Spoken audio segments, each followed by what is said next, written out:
Hey everybody, welcome to the TFL Talk Podcast, and today we have one of the most highly anticipated vehicles of the last 5, 6, 7 years. This is a vehicle that came out of nowhere and shocked people with its design. This is the new Hyundai Santa Fe. And if you're thinking, well, that doesn't sound very exciting, it's because you haven't seen the new one. Alex is behind the camera. We're gonna do a little co-podcast with Auto Buyer's Guide. Alex, how you doing today, buddy? Not too bad. I'm doing better after having driven the Santa Fe because it looks pretty cool. It looks really cool. And in this video, we're gonna take you around the outside, talk about the inside, the engine. We'll pull all the switches and the cubbies open, and we'll show you everything you need to know. And Alex, I'm gonna grab the camera from you, and you're gonna do your best Vanna White. There we go, okay. And show us, what do we need to know about the Santa Fe? This is Auto Buyer's Guide Untucked now, so be prepared. Facts and figures may be wrong, but opinions will be right. That is, I like that. That's good. We should use that. Anyway, handhold. What do you think about the handhold? Yeah, so the whole design ethos of this vehicle is this was a COVID baby. And they're like, people are stuck, Sick and tired. That's the word, sick and tired of being stuck inside. We want to make this an adventure vehicle, so they gave it a handhold so you can put stuff on the roof. And let's talk about the functionality, Alex. Let's see you use that puppy. Okay, here we go. So foot on the wheel or on the tire, hand in there, up on the roof. Then you can do your climbing around, your gymnastics up there. It does make it easy to get on the roof. That's not the thing that I find weird about it. I find it weird that there's no spring to go back into position. So how many of these down the road do you know are going to be in that position? Because if I saw one of these in the parking lot, I'm not 12 anymore, but I still would have this instinct to go as I walk by. Now, initially, you gotta push in that little panel. So if you're listening, we're looking at this little square on the C-pillar of the vehicle, and if you push in on the bottom, it turns into a very sturdy handhold. Now, Alex, when I first heard of this, I thought they were incorporating some kind of lock, so people couldn't just open it up. Yeah. If we lock the car, let me grab the key. Let's give it a lock. Let's see if you can. Let's see what happens. Yeah, let's see if you can still get in with the car locked. You can. Yep. You think some kid's gonna like put a firecracker in there when you're not looking? Oh, that is a bridge too far. I'm the kind of little kid that would just go like that. Okay. Now look. One thing which this vehicle doesn't show in pictures is it's really not as tall as you might think. No, but that's a good thing, I think. I mean, it's like, it really makes loading easy. I think it's the perfect size. So you're what, 6 feet? Yeah. And at 6 feet, I feel like getting up to the roof is pretty easy without this thing. I mean, maybe you could do like the foot up on the floor, hoist your hand up there to get up. I will say though, if you're on that side though, I will say, if you're loading a Thule, as I have done too many times with family, which is always a trial in itself, right? Because people have different opinions about how the Thule should get loaded. This is going to make that easier because that's going to sit higher than the rails. Alex, I just noticed something. Come check this out. We have both been deceived. You gotta come check it out on this side. Oh. There actually is a way to lock it up. There is a way? Look at that. Oh, there we go. Oh, so the Hyundai folks were ready. Key. So the key must pop out of this little guy, right? Oh, yeah, let's see how this goes. So, key, where are you? Oh, is this one where the key is in there? You have to pry open the I think you got sturdy fingernails today. I think that's the one, right? Is the battery going to come flying out of the key fob? Oh, come on. Well, you work on that. There's a little slot here, which you could probably turn with maybe a screwdriver, but ideally you could use like a key blade. Oh, Alex is getting places. He's got the key coming apart. We're working on it, You think they would have like a little slide-out key, wouldn't you think? Other Hyundais and Kias do, but not the little egg key. Oh, this one is the egg key without anything in it. So that's just where the battery goes. Huh. So, yeah. Okay.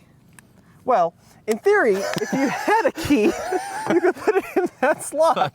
Could put it in there and turn. Lock the cover. Exactly. Now I am on a mission. Let us find something. Well, you talk about something else. Okay, you that look we for can try a pokey thing. A pointy object. Oh. Could a USB cable work? Oh no, you're gonna break your USB cable. Look at that.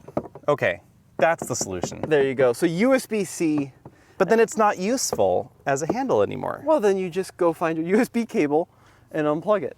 Or undo it. Hey, podcast listeners and TFL Talk viewers. I wanted to take a minute to talk to you about a quick and simple way to sell your car or truck with the help of our new partner, HighRoad. With HighRoad's online portal, you enter your vehicle's VIN number or plate, mileage, and zip code, and you'll get competing offers from several qualified dealers in your area within seconds. You pick the best deal offered and follow through with the dealer to sell your car. No more managing scammy emails from buyers on Craigslist or Facebook Marketplace. No more time wasted on no-show buyers. No bait and switch with a "will you take a check" excuse from sketchy buyers. Now keep in mind, these offers will be for trade-in values of your vehicle. If you want to go through the hassle of getting more for your car, that's up to you. But if you want to sell your car hassle-free and fast, go to tflcar.com and click Sell Your Car in the navigation menu. Or click on the HighRoad ad at the bottom of the website if you're on mobile, or click on the column if you're on a desktop. HighRoad makes it easy, and we like easy. But Alex, one of the things, you can close it up. Okay. One of the things the designers pointed out is that they actually started the design process of this car from the back. So they wanted this to be like a hangout space with tons of room. You can go camping in, you can go explore the wilderness. So they wanted to maximize rear space. And in order to do that, they made the design very square. Yeah, and I like the squareness of the design. I will say that my personal preference, light's a little low. Kind of wish the light was a little higher. Hyundai says, yeah, we heard that, we know. But they are definitely, I think, right on the track of choosing something that's a polarizing design. It's a love it or hate it thing, and that brings more emotion to the product, I think, and that's a good thing. It's not meant to be a boring, bland car. It's meant to be something higher style. Now, one of the interesting things, I'm going to actually turn on the hazards here, and we're going to show an interesting feature. So the rear lights are in charge of, in the US at least, not only brake lights, but turn signals and hazards. Yep, with the H pattern there. But what happens, Alex, if you're stuck on the side of the road with your trunk open? Yep, FMVSS says that the lights, if they're moving on the hatch, they have to have a separate light module repeater down there. So the turn signals and brake lights, they become these strips. I am surprised they're LEDs, which is a nice touch, because some vehicles with repeaters, they're incandescents, because, why not? Now, these are not only going to do your hazards, but turn signals and brake lights as well, correct? Yeah, brake lights as well. And then the backup lights, they're always down there on the bottom, giving you that really low view. Regular single exhaust over here, not a faux one. So gas has actually come out of there. Real exhaust, but only one. They didn't do the dual exhaust thing. It is a 4-cylinder, so Yeah, shape of the tip is pretty cool. Yeah, it's kind of eccentric. And compared to like what maybe Volkswagen or some of the Germans are doing, it's cool to see a real exhaust tip. Mm-hmm. Now, what do you think of the color, Alex? It's kind of matte brass. Oh, I love the color. I've always wanted a matte paint job in my car, but I don't know if I'm really the kind of person that's gonna care for a matte paint job, right? What do you mean by that? Well, I mean, like my personal car, my Dodge Durango, it hasn't been washed this calendar year so far. We're only 3 months in, mind you, but it is literally growing moss. That's the kind of care I give to my paint jobs. So what would this look like? I think this will grow moss more easily. So the porous texture is ready to accept fungi. I love the way that matte paint jobs look. Now here's a challenge with matte, right? So it's easily stained, and when you brush up against it or polish it, it has the effect of creating a mirror-like finish. So it does take some extra care. And then I also heard from a Kia personnel once that if you were to scratch a panel, like this left front fender, you can't just paint that panel. You have to paint the whole rear side of the car. If you want it to match, Yeah, if you want it to match. So, yeah, it can get expensive on the repair front. But as far as an initial purchase, if you are leasing a car and you're very careful with your cars, it's garaged most of the time, it's a pretty inexpensive upgrade to get the matte paint job. It's one of the least expensive matte jobs I've ever seen. It's like $500 usually. Is it really? Yeah. Oh, wow. Now, Alex, we got to talk about the H's. The H's, there are so many. I mean, let's just look at the front. So you have the Hyundai H, but that's just the beginning. And then we got H's on the headlights, an H basically down here in this area of the design of the vehicle. And then we have a ton of H's inside. I mean, of course, the wheel's there, but check out that inside there. I'll go on the other side. How many H's do we have on the front seats alone? Well, 1, 2, 3, 4, 5, 6 H's on each of the front and second row seats. The actual LED design pattern starts here, makes its way across the side, down into an H. Yeah. And then we got the H's in the air vents right there, you know, that kind of thing. The 4 dots on the steering wheel are H in Morse code. I mean, it's a lot. They're really There's a lot of really going on the H thing. And then they're on the H train. Out back, we got some even more H's, both taillights, obviously the Hyundai logo, and then even when you pop the rear gate, if you look up here on the inside of the I didn't see that. Yeah, that kind of looks like the Purina logo for dog chow. You got more H's. Now, speaking of this trunk, Alex, how much space are we looking at? Over 40 cubic feet back here behind the second row, which is huge. Given that this is not as big as something like an Atlas Cross Sport, you have basically Atlas Cross Sport kind of room. Let's go ahead and push those all the way in, for instance. Like that's a lot of room there. It is. And then even if you have the third row flipped out like this, we have almost 15 cubic feet? I think it's 16 cubic feet. And what's cool too is it has a little bit of a recline. So if your bag doesn't fit like that, you can kind of yank up on that and get a little bit more space. And I will say, somewhat unusual for a third row, I found the most comfortable position to be the most upright. No way. Because it's still relatively reclined, actually. It's not like bolt upright. And I found the least comfortable position the least practical. So, you know, keep in mind. Actually, I'll hop back there to prove it. You can. That's a good angle where you are to see what kind of headroom we are here. I'll stay back here. Have to wait for the power second row seat to kind of do its thing. But yeah, I mean, a shocking amount of headroom in the rear, and this ceiling kind of dishes up to give you just that little bit of extra room there. Not a lot of thigh support though. Let's see what your leg room is like. I'll come around to this side. Here, we'll fold this seat back. Now, what's weird about these seats is they're power fold. Yeah. But manual fore and aft. Yeah, manual slide. And the slide mechanism is in kind of an odd spot because it's up there front. It's actually easier for you, I think, to slide that than me. Yep. And it's not all the way back. Okay. So it's up here. All the way back. There we go. And you know, you can fit back here. It is indeed possible. I will say, as far as third row yoga goes, this is not the worst because of the headroom. The headroom is what makes it work for me. You can, of course, recline. If you wanted that extra recline, it kind of does relieve some pressure on your legs. This is not Palisade kind of third row, but it's also not, you know, Outlander third row either. Are we calling this an emergency third row, or is this a full-time third row? I'd call it emergency for adults because of the lowness of the seat bottom cushion. It's really low to the ground, as you can see right there. But, you know, compared to something like a RXL or the Outlander, this is definitely more of a constant use third row. And Alex, we noticed something really cool back here. So you actually have a lot of air vent control for not only third row passengers, but if you have like a furry friend back here, being able to control individual AC zone for the trunk is pretty cool. Yeah, I love that feature. I know a lot of pet owners that really go after like what are the third row air vents like for my dog in the back. And if you have a cat, you know, you could plug in their heated cat bed with the 150 watt power outlet right there. Gotta give the cat folks some love. Yeah. It's not a lot of wattage though. Not a lot of wattage. 150, yeah, that's pretty I think minimal. it gets higher. We'll have to look this one up. I think it's a little higher in the hybrid model. So you also have buttons back there. If you wanted to recline or fold down, I should say, the second row, you can do so electronically. Yep, and you could power fold it back up, but it doesn't, of course, slide back into place because that's manual. So that is a little bit of a weird thing. Interesting. Yeah, and what about second row comfort? So we'll show these controls down here. So this is what Alex is talking about. You've got recline. You even have up and down for your thighs, which I think is great on the second row. But then, of course, once again, I will say it is a slow time here because... Alex, what are you doing to that second row seat? That looks so inappropriate. Because it is a power fold. So let's see how long this takes to power fold. It's going back up because it hit the headrest. So if I want to fold it, I got to put something in. I'm at Home Depot. I'm in a rush. My hands are tired. Barely managed to open the hatch. We're waiting and we're waiting.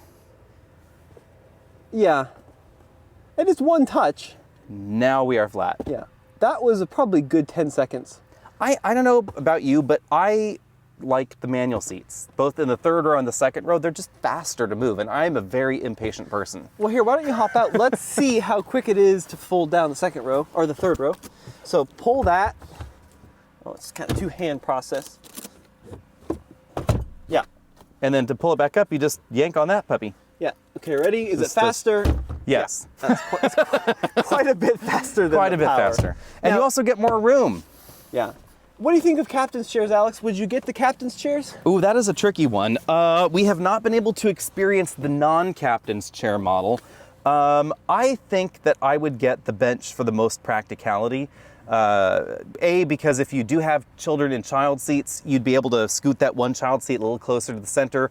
Obviously, the safest location for your kid is going to be in the middle as well. I do appreciate the fact that we get latch anchors not just for the outboard second row positions, but interestingly, both of the third row positions also have latch anchors. Kind of a cool touch there. Can you fold these seats forward with a car seat in them? You cannot. You can slide them, and that's maybe we can try and see how the sliding works. So like, yeah, there's you might, I mean, maybe a kid could get back there.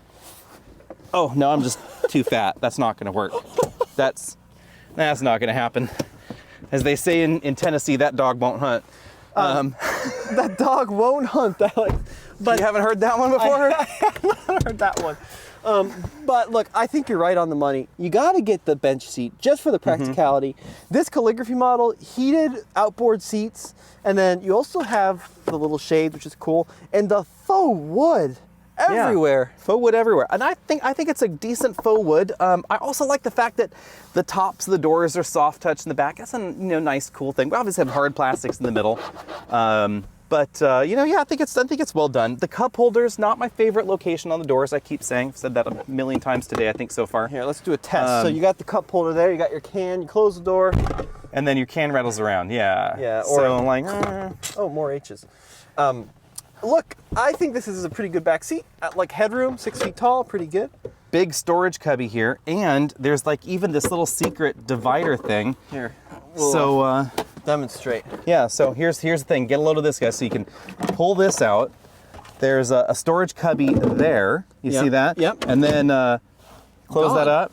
You can't see it from back here because it's not quite the same storage cubby. It's actually, you have to pull out a little divider, and then you can pop this guy on top, so you could be like, hey, where's my stash? I don't know, honey. Where did that last thing of gum go in the car? Oh yeah, I'm sure it's for gum. Yeah. I'm sure, I mean, it would be good for something similar to gum if you changed. I occasionally fight with my spouse over who ate the last piece of gum, and if this was my car, I'd be like, you know what, honey, I'm out of gum. Or Cheerios. You can put your Cheerios in there, hide them from your kids. Yeah, I think this is cool, and what's cool about this too, Alex. If you're hiding your Cheerios from your kids, you have a problem. It's a bifold setup. So rear folds up or front folds up. Can you do both at the same time? No, you can't do both. That would be silly. Yeah. Well, what would we need that for? You could take it out. And then we have even more storage space under here. So we've got the two big cup holders in the front, the big storage thing up there. Coming around, there we go.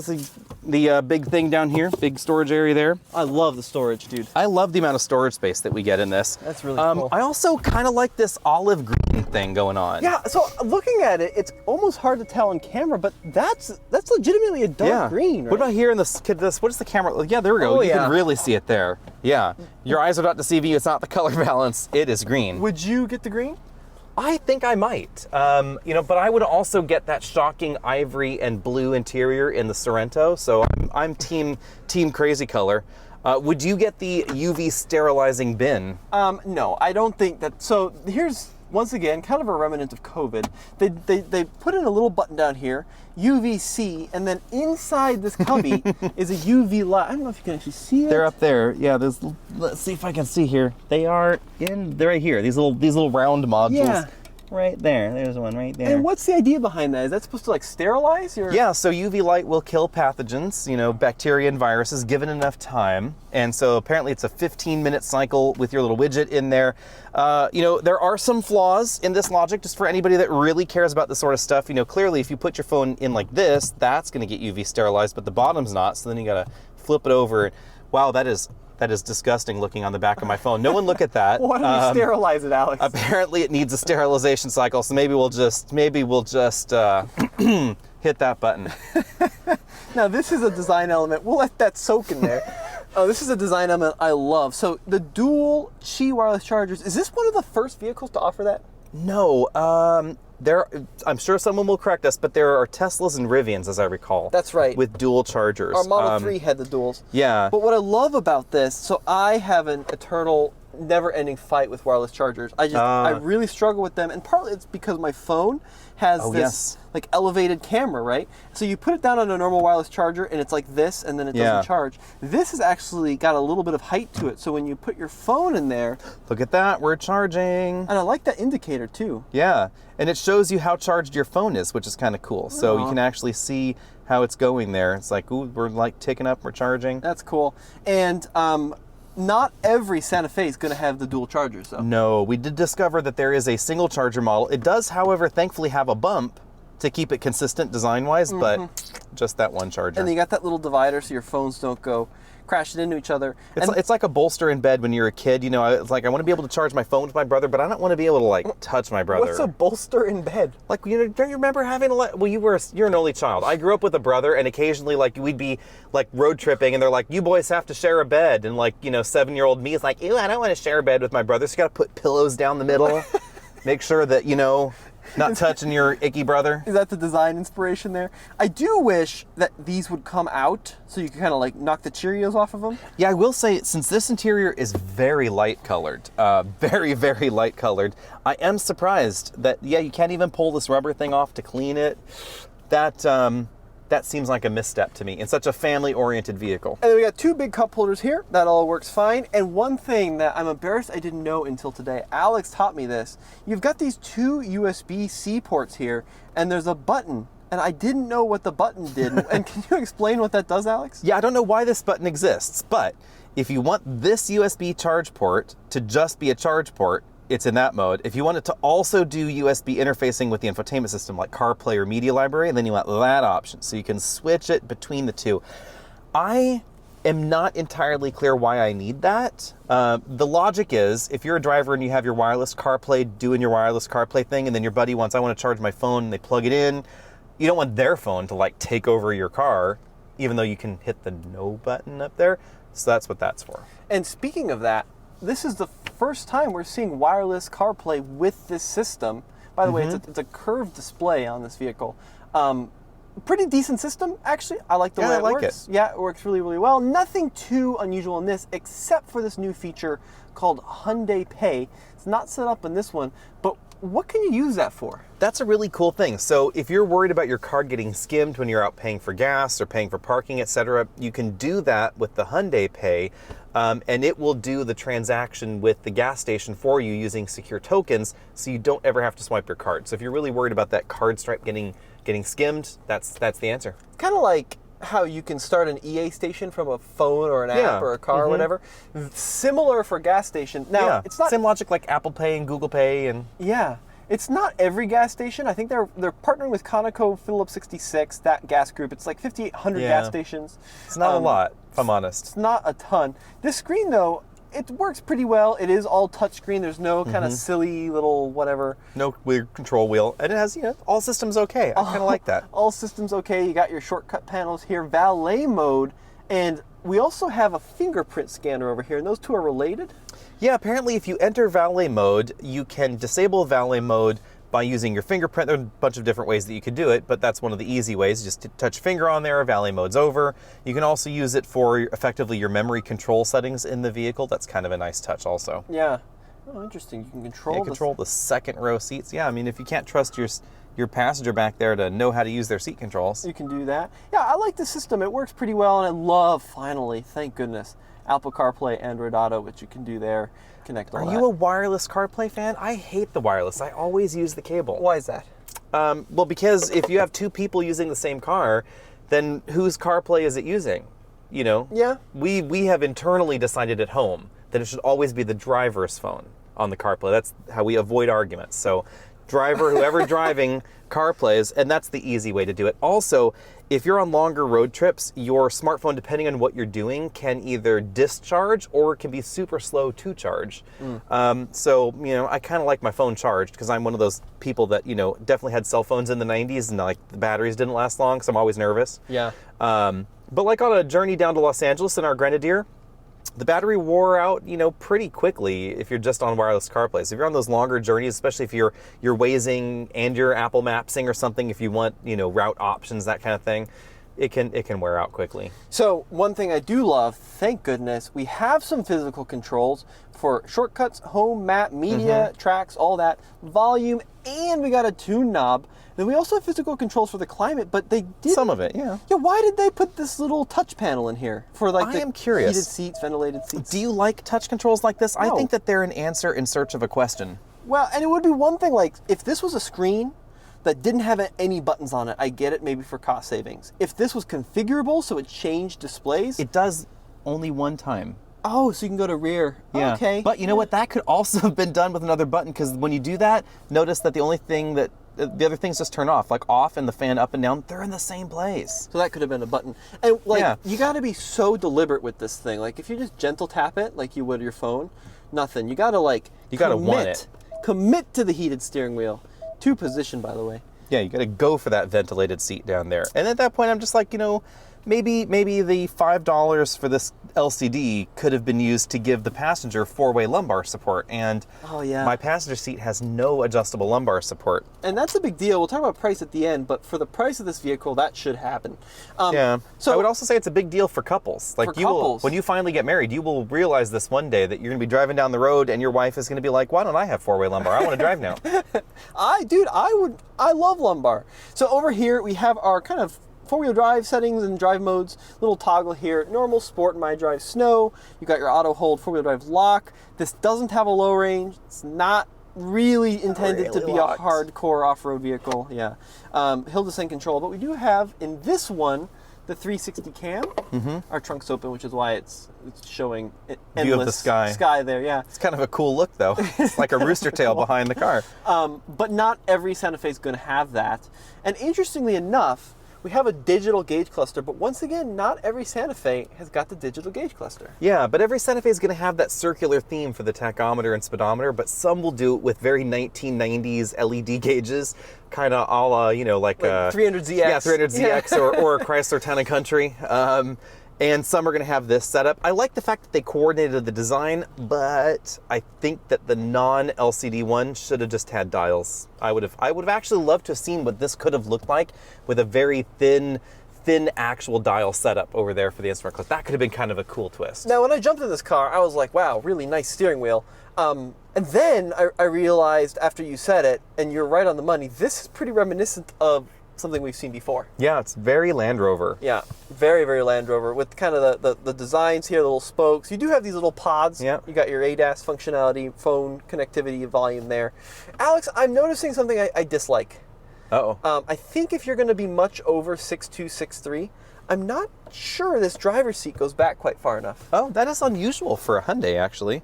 Do you feel the same way? I mean, I'm 6 feet tall, seat I would all the say, way back. How low is your seat bottom cushion, or high is your seat bottom cushion? Like, where are we there? We're down all the way. Okay. It's okay, but I could probably use a little bit more. We have telescoping, right? Yeah. That's better. Tilt it up. Is it all the way up? What are we? It's all the way up. That's Yeah. all the way up. Wow. Yeah. Maybe you're. Oh no, there we some go. height. Okay. We got some additional height. That makes me feel better.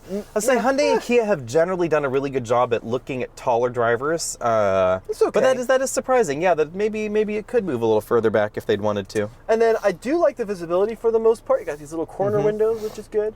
Do you like the Alcantara headliner? I love the look and the feel of it, but I don't know who needs to pet their headliner all the time like that. I will say that it gets dirty easily and it's more difficult to clean. And if you're not careful when you're cleaning Alcantara, if you've never had it in your vehicle and you're wondering, it can pill, kind of like a wool sweater. Oh, can it? So Interesting. you got to be careful when you clean it. Yeah, and then the rest of the materials are really pretty nice. Like we got some soft touch on the dash, faux stitching, but nicely done stitching. Yeah, Same thing there. across there. It's really, really good. And that matches the stitching on the seats, the actual stitching. Not actually holding anything together, but actual stitching. Kind of nice. That looks pretty good. I'm not clear what this little tray thing is for. Like, I'm not sure what I would put in there. And I also enjoy, there's a 12-inch heads-up display. Color, I believe it's a color. Oh, the key. You could put the key. We need to talk about the key. Let's Oh, talk the key. about the key. Yeah, we showed it to you earlier, but let's dish on the key. So it has a Hyundai logo. H is cool. I like Yeah, the H is cool. The egg shape, kind of suppository shaped. Whatever, you do you. But the material, this already actually has a few little faint scratches on it. It's hard to show on camera, but there's actually a bit of a faint scratch going on there. And the plastic underneath the silvery is kind of this weird, white kind of plastic. And every Hyundai with this key that we've had in for review has had a key that's just dinged to hell. And it just does not look good long term.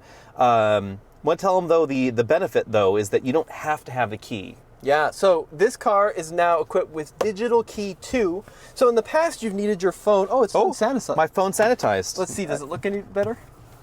It looks the same. Oh, it's warm, Is though. it hot? It's warm. I'm surprised. Huh. Interesting. So old school It's been Hyundai baked in the kiln.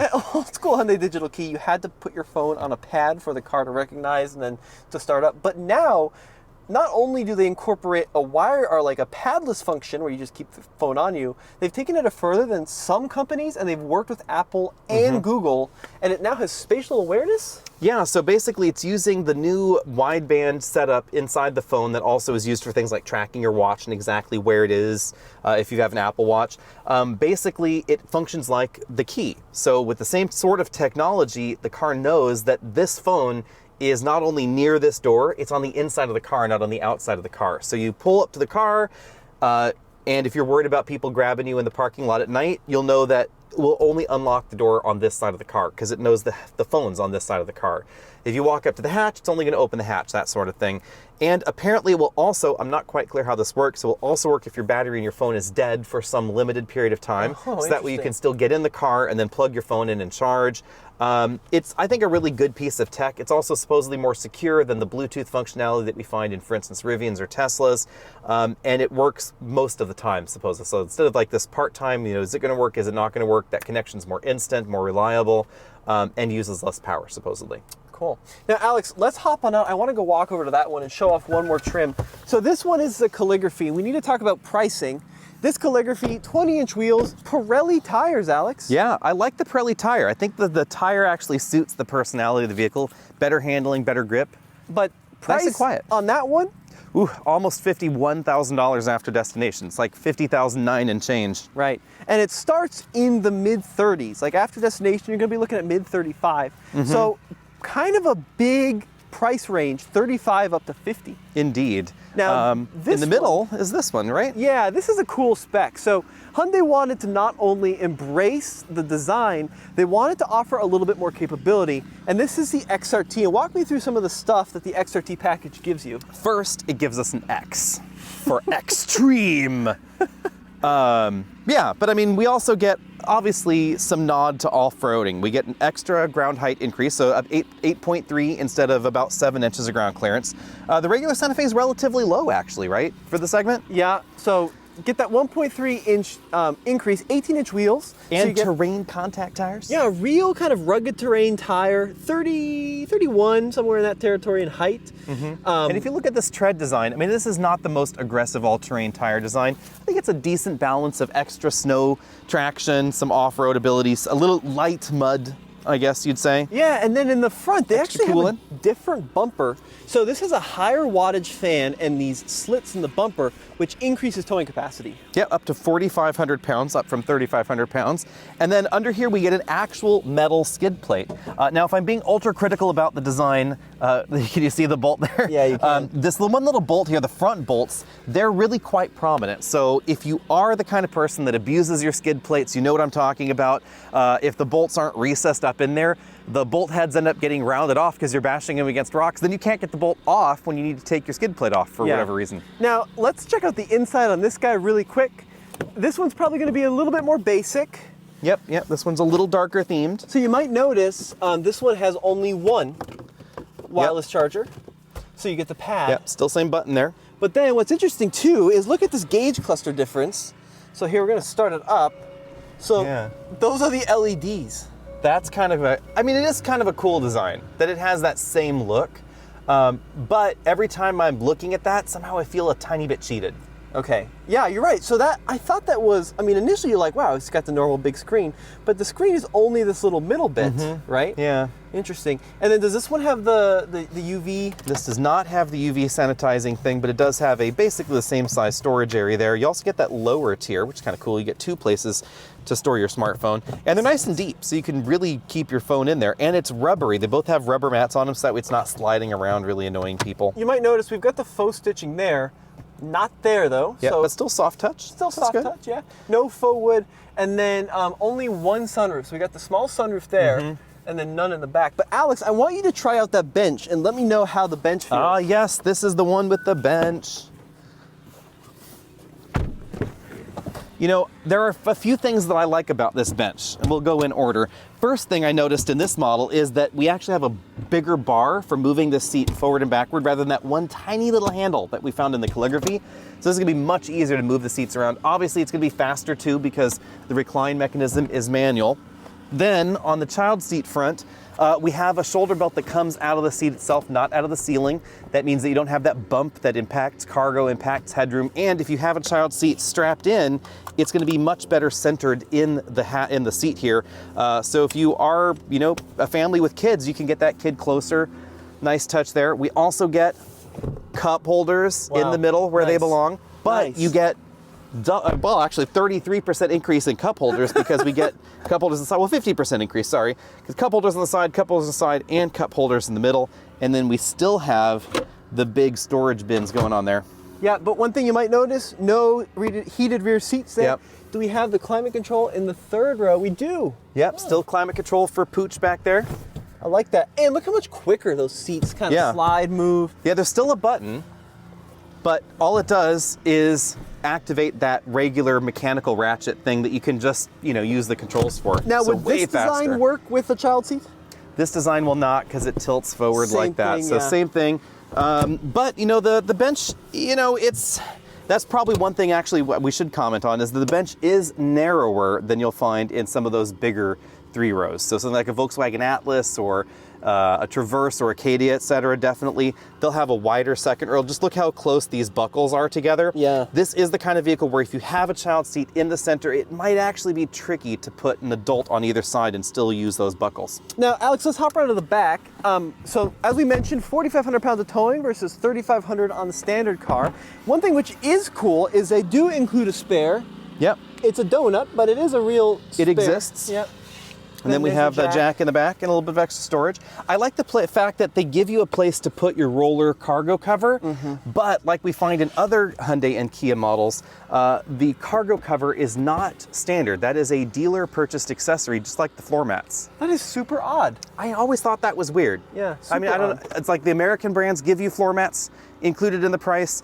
The others don't include it in the price and they make you buy it from a dealer. So price on this one's gonna be like 43, 44, someone in that territory.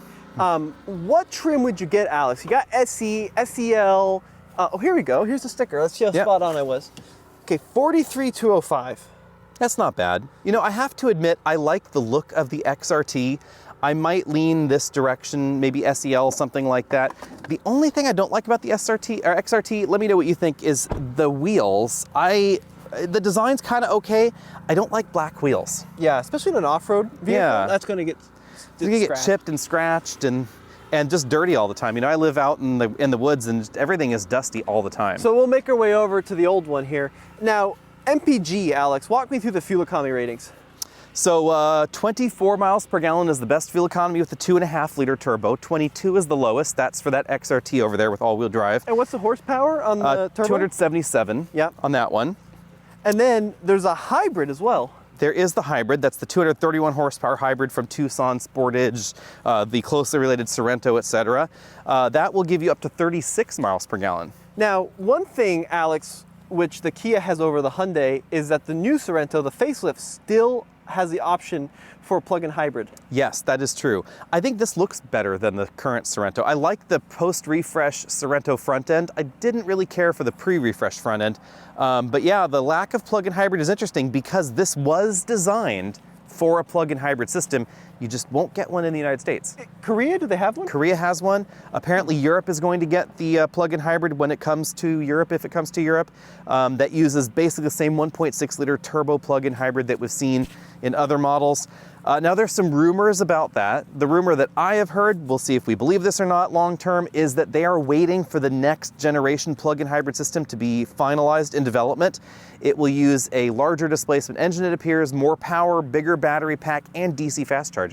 Wow. Okay, interesting. So stay tuned. I hope we get that, yeah. I hope we get that. I hope it exists. And to be honest, Alex, this vehicle's up for sale now. The hybrid's coming in April or May. I would wait for the hybrid. I think I would too, Yeah. to be perfectly honest. The hybrid system has been fantastic in Hyundai's models. It actually has slightly more traditional feel than this one because it has a regular 6-speed automatic, not a dual clutch transmission, and it still has a mechanical all-wheel drive system. And they confirmed that it's exactly the same all-wheel drive as this one. So no e-axle, none of that funky winter performance that you find in some Toyota hybrids. If you live in California like I do, in coastal California, not mountainous California, because there's a wide variety of different climates there, I would say the all-wheel drive system is just fine. But if you live in an area like Tahoe that gets a lot of snow, or the Midwest, the feel of that Toyota all-wheel drive system is just a little peculiar in those situations, and I would much prefer something like this. Now, compared to the old one, pricing has gone up some $5,000. Oh, yeah. Woo. But you do get standard 3-row, do get the standard 277 horsepower. You don't get standard all-wheel drive. That is true. And I think I would get the all-wheel drive anyway I did it. I mean, that's just where I live, but... Except XRT. That's got standard all-wheel drive. Yeah. And which one's right for you is going to depend on where in the country you live. If you're in Florida or you're in Texas and you just want better fuel economy and you don't normally have to deal with snow, the front-wheel drive one's going to be just fine. I am curious to see how this drives in front-wheel drive because that is a lot of power and a lot of torque for just two wheels, just the front two wheels. So I'm wondering if that will be, in a way, more fun, more hooligan, because you'll be able to do burnouts in the front. I'm curious. And keep in mind, too, if you get the gas only, dual clutch, automatic only, Yep. If you get the hybrid, it's a standard 6-speed. Yeah, regular old 6-speed, drives totally like normal, except, of course, that 36 miles per gallon. So, Alex, initial impression, you got a full driving review coming at Auto Buyer's Guide. Yep. If you were cross-shopping this with a Highlander, a Passport, maybe a Grand Cherokee, where does this stand? I would get this over the Highlander. The Highlander currently is getting a little bit old. It's had a refresh. It's had its turbo engine, of course, dropped under the hood. It's less refined than this 2.5 liter turbo, I think. I like the 8-speed. They're better than this 8-speed, but the engine, I think, is more refined here that I would prefer this. Also, the interior just is more interesting, more modern, etc. Versus something like the Passport, I think it gets a little bit tricky if you really want to do rugged things. That's going to be better at doing rugged things. Outside of that all-wheel drive performance off-road, though, I think literally everything here is better than what we find in the Passport. It's really cool. Yeah, I'm really glad that Hyundai went in this direction, and it's just so bold, so different, and people seem excited about it in general. You drive along, you get a lot of good feedback. The tricky thing, I think, especially if you're looking at the XRT, is that you could get a 4-wheel drive Grand Cherokee for that price point, or certainly for this $51,000 price point. Obviously, it's not going to be as nice inside as this model. In order to get the nice things, you're going to have to step way up. But you could get a 2-speed transfer case, you could get a locking rear diff, the kind of things that you might want if you really want to do some more rugged off-roading. Yeah. Well, Alex, I can't thank you enough for all your help today. And if folks want to check out your channel on YouTube, where do they go? They can find us over at Auto Buyer's Guide. There we are there. Also, the Facebooks, the Twitters, the Instagrams, the Threads, the X's, the MySpaces, Space Faces, all of those. All of it. And check us out at alltfl.com. Alex, thank you so much for your help. See you later. See you next time.